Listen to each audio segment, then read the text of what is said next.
नन्ही सी जान, नन्ही सी जान है और वो इस तरह अकेली कैसे जाने दे। और इस तरह वो जाने के लिए और 3 कोस इतना दूर चलना, छोटे से पैर हैं, छोटा सा बच्चा है, इतनी दूर तक चल भी पाएगा नहीं, थक जाएगा, पैरों में छाले पड़ जाएंगे क्योंकि उसके पास जूते नहीं हैं। कुल 2 आने पैसे बचे हैं, 3 पैसे हामिद की जेब में, टोटल 5 अमीना के बटुए में, उसके पर्स के अंदर, बटुआ मीन्स पर्स, पर्स में 5 पैसे हैं क्योंकि उस समय रुपये नहीं हुआ करते थे, पैसे हुआ करते थे, 1-2 पैसे, 1 आना 2 आना ऐसे पैसे हुआ करते थे।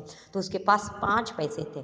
यही तो बिस्यात है कि ईद का त्यौहार अल्लाह ही बेड़ा पार कर गया, यानी अब अल्लाह ही मदद करेगा।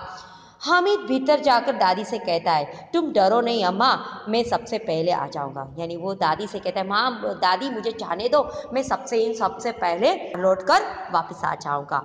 गांव में मेला चला है और बच्चों के साथ हामिद भी जा रहा था।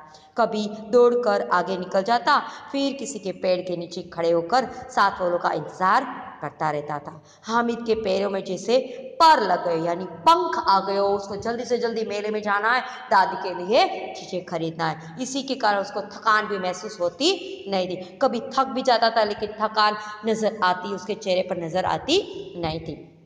वो बड़ी बड़ी इमारतें जो रास्ते में आ रही थी देखे जा रहा था। यह अदालत है, ये कॉलेज है, ये कलाघर यानी म्यूजियम है, आगे चल रही जा रहा था। हलवाई की दुकान है यानी मिठाई की दुकान आई और आज खूब सजी हुई थी क्योंकि सब लोग मेले में आने वाले थे, ईदगाह जाने वाले थे, तो उसकी बिक्री ज़्यादा होने वाली थी। तो मिठाई वाले ने, हलवाई वाले ने बहुत सारी मिठाई बना बना कर सजा कर रखी हुई थी।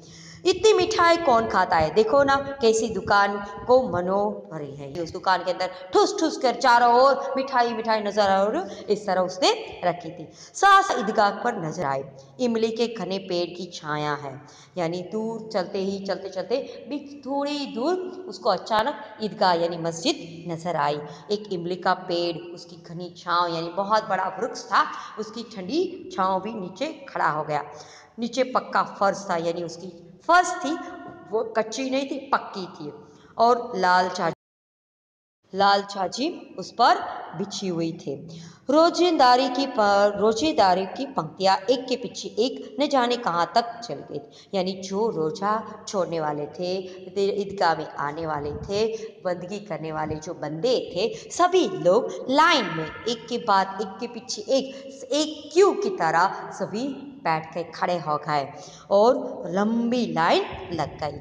यहाँ कौन धनवान का और पद नहीं दिखता था, यानी कोई ईदगाह के अंदर कौन गरीब कौन धनवान ऐसा कोई भेदभाव नजर आता नहीं था। इन ग्रामीणों ने भी वजू किया और पिछली पंक्ति में खड़े हो गए, यानी सभी ने मिलकर वजू किया। वजू किया मीन्स हाथ पैर धोए। वहाँ वजू करने का एक रिवाज होता है, वहाँ पानी का एक कुंड होता है, उसमें अपने हाथ पैर धोकर फिर नमाज पढ़ने जाते हैं। तो सभी ने वैसा किया और फिर क्यों यानी पंक्ति में पीछे खड़े हो गए। कितना सुंदर संचालन था, कितनी सुंदर व्यवस्था थी। हजारों सिर एक साथ सजदे करते थे, यानी नमाज के वक्त सब झुकते थे तो एक साथ सभी झुकते थे, कोई आगे पीछे होता नहीं था, यानी शिस्तबद्ध यानी डिसिप्लिन में सारा काम हो रहा था। सब एक साथ खड़े भी होते थे, मानव भातृत्व का एक सूत्र समस्त आत्माओं को एक कड़ी में पिरोए हो, यानी एक माला के जो मोती होते हैं इस तरह परमात्मा ने यानी अल्लाह ने सभी एक साथ खड़े हो गए हो, एक साथ काम कर रहे हो, इस तरह एक साथ उसको समाचार मैसेज मिल रहा हो और सभी एक साथ अपने दिल से कर रहे हो, ऐसा नजर आ रहा था। नमाज खत्म हो गई, लोग अपने अपने आपस में गले मिलने लगे, सब मिठाई खिलौने का दुकान पर धावा बोलने यानी खाने पीने के लिए दुकानों पर चले गए। भीड़ लग गई चारों ओर। ग्रामीणों का यह दल एक विषय में बालकों में कम उत्साही नहीं था और यह देखता ही हिंडोला यानी चकडोल वगैरह भी थे, 1 पैसा देकर चढ़ गया और कभी आसमान पर जाते हुए मालूम हुआ, यानी चकदौड़ कभी ऊपर जाता कभी नीचे आता, ऊपर नीचे यानी आसमान को छूने की कोशिश करता, कभी जमीन पर गिरते। ये चरखी चलती रहती, लकड़ी के हाथी घोड़े ऊंट चढ़े लटकी हुई थी और इस पैसा देकर बैठ जाओ, 25 चक्कर लगाने की मजा ले लो। यानी वो चक्कर चलाने वाला जो था, मेरी गोल्ड राउंड चलाने वाला था, वो 25 पैसे में 25 चक्कर चलाने की बात कर रहा था। महमूद, मोहसिन, नूरे, समी, ये जो हामिद के फ्रेंड थे यानी मित्र थे, सभी घोड़े पर बैठ गए और हामिद दूर खड़ा खड़ा देखता रहा। 3 पैसे तो उसके पास थे, वो अपने कोष का 1/3 जरा सा चक्कर खाने के लिए नहीं दे सकता था। यानी अपनी इच्छा को पूर्ण करने के लिए वो 3 पैसे उस चकडोल में बैठने के लिए खर्च कर सकता नहीं था। सब चरखियों से उतरे और खिलौने लेने लगे। इधर दुकान की कतार यानी क्यों लग गई। तरह तरह के खिलौने, सिपाही, गुजरिया, राजा, वकील, भिस्सी। भिस्सी यानी जो पहले के ज़माने में ऐसा हुआ करता था कि जो पानी चमड़े की बैग होती थी, थैली होती थी, उसमें पानी, और जहाँ पानी नहीं मिलता, ऐसी जो जगह होती थी जहाँ पानी की एक बूंद भी नहीं होती, बारिश भी नहीं होती, ऐसी जगह पर जाता था और पानी पिलाने का काम करता था। उसे भिस्सी कहते हैं। यानी भिस्सी, धोबी, वाह, ये सब कुछ उस लोगों ने देखा और खरीदा। लगता है अब बोलना ही चाहता है। ऐसे लगते थे वो वैसे खिलौने थे जैसे बोल अभी बोल पड़ेंगे, जिंदा हो ऐसे नजर आते थे। महमूद सिपाही लेता है, खाकी वर्दी और लाल पगड़ी वाला, कंधे पर बंदूक रखे हुए। मालूम होता है अभी कवायद यानी वो मार्च पास्ट करेगा, ऐसे चला आ रहा है। मोहसिन ने भिस्सी खरीदा, कमर झुकी हुई है, उस पर मशक है और मशक का मुंह एक हाथ से पकड़ा हुआ है। कितना खुश है, शायद कोई गीत गा रहा हो, इस मशक से पानी उंडेला यानी डाल रहा हो, दे रहा हो।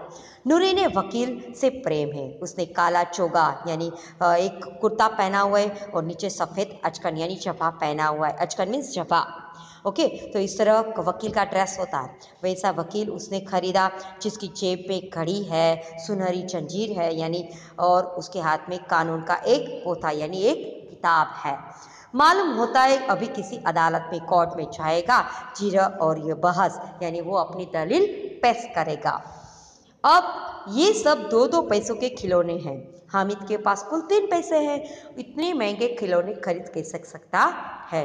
खिलौना कहीं हाथ से छूट गया तो चूर चूर हो जाएगा यानी टूट जाएगा। जरा पानी पड़े तो सारा रंग धुल जाएगा। ये ऐसे खिलौने किस काम के जो टूट जाते हैं, किसी काम के नहीं। इसे लेकर मैं क्या करूं। खिलौने के बाद मिठाई आती है और किसी ने रेवड़ियाँ खरीदी, किसी ने गुलाब जामुन, किसी ने सोन हलवा और मज़े से खा रहे थे। हामिद बिरादरी से पृथक था यानी इन सभी ग्रुप से अलग था। बिरादरी से यानी ग्रुप से पृथक मीन्स अलग था। अभागे के पास 3 पैसे थे यानी अभागा, बदनसीब जिसे कह सकते हैं, बैड लक उसका कि उसके पास 3 पैसे ही सिर्फ थे। क्यों नहीं कुछ लेकर खाता, ललचाई आंखों से सबकी ओर देख रहा है। यानी कोई कहता है उसको कि तुम सभी की ओर देख रहा हो, खाने की इच्छा है तो खरीद कर क्यों खाता नहीं है। मिठाई के बाद कुछ दुकानें लोहे की चीज़ों की है, कुछ गिल्ड और कुछ नकली गहने भी मिलते हैं यानी ऑर्नामेंट्स मिलते हैं। लड़कों के लिए कोई आकर्षण नहीं है यानी इन बच्चों को इसमें कोई पसंद आता नहीं। वे सब आगे बढ़ जाते हैं। हामिद लोहे की दुकान पर रुक जाता है। वह चिमटा रखे हुए हैं, वहाँ कई सारे चिमटा नज़र आते हैं। चिमटा यानी चिप्या, रोटी सेकने का एक साधन होता है पकड़ने का। गर्म चीज़ें भी उसे पकड़ी जा सकती है। वो ख्याल आता है कि दादी के पास चिमटा नहीं है। तवे से रोटियां उतारती है तो उसके हाथ जल जाते हैं यानी हर दिन वो देखता है कि दादी जब रोटियां बनाती है, सेकती है तो उसका हाथ जल जाता है, उसको दर्द भी होता है। अगर वह चिमटा लेकर दादी को दे दे तो कितना प्रसन्न हो जाएगी और उसकी उंगलियां जलेगी भी नहीं। घर में एक काम की चीज हो जाएगी। खिलौना से तो क्या फ़ायदा, व्यर्थ पैसे खराब होते हैं। यानी खिलौने से तो वैसे पैसे हमारे बर्बाद हो जाएंगे, लेकिन चिमटा खरीदूंगा तो अपने घर के एक घर का साधन आ जाएगा। जरा देर ही तो खुशी होती है, खिलौने से तो पल भर की खुशी होती है, लेकिन चिमटा खरीदने से तो जिंदगी भर की खुशियाँ हो जाती है यानी शांति हो जाती है। फिर तो खिलौने की और कोई आंख उठाकर देखता भी नहीं है, या फिर घर पहुँचते ही वो टूट फूट कर बर्बाद भी हो जाएगा। चिमटा कितने काम की चीज़ है। रोटियां तवे से उतार लो, चूल्हे में सेक लो। कोई आग मांगने आए तो चटपट चूल्हे से आग निकाल कर कोयला, गरम गरम कोयला भी उसको उठाकर दे सकते हो, पकड़ कर दे सकते हो। अम्मा बेचारी को कहाँ फुर्सत है कि बाजार जाए, इतने पैसे में कहाँ मिलता है, रोज हाथ जला देती है। यानी उसको दादी माँ की बहुत ख्याल आता है, दादी का हाथ जल जाता है, इसी ख्याल से वो दादी के लिए चिमटा खरीदना चाहता है। हामिद के साथ ही आगे बढ़ जाते हैं और सबील पर यानी पानी का परब होता है, वहाँ पर वो शरबत पीते हैं। देखो सब कितने लालची हैं, इतनी मिठाइयाँ ली, मुझे किसी ने एक भी ना दी। उस पर कहते हैं मेरे साथ चलो, मेरा यह काम करो, मेरा वह काम करो। यानी सभी ने खाया पिया, चकदोल का आनंद लिया, लेकिन किसी दो फ्रेंड ने यानी मित्र ने मुझे खाने के लिए पूछा भी नहीं, चकदोल में बैठने के लिए कहा भी नहीं। और अपना काम, ये उठाने का काम, ये ले जाने का काम, ये रख देने का काम, ये काम मुझसे करवा लेते हैं। ये अगर किसी ने कोई काम न करने का कहा तो पूछूंगा, खाए मिठाई आप मुंह सड़ेगा, फोड़े पुंसियाँ निकलेगी, आपकी जबान चटोरी हो जाएगी, अब तब घर पैसा चुराएगा और मार खाएगी। यानी इस तरह की बातें करते हैं। यानी अगर किसी ने पूछा और चुगली करेगा तो उसको फोड़े पुंसियाँ यानी बद्दुआ दिया जाएगा, बैड विश जिसे कहता है, और उसके कारण उसकी बुराई करेगा।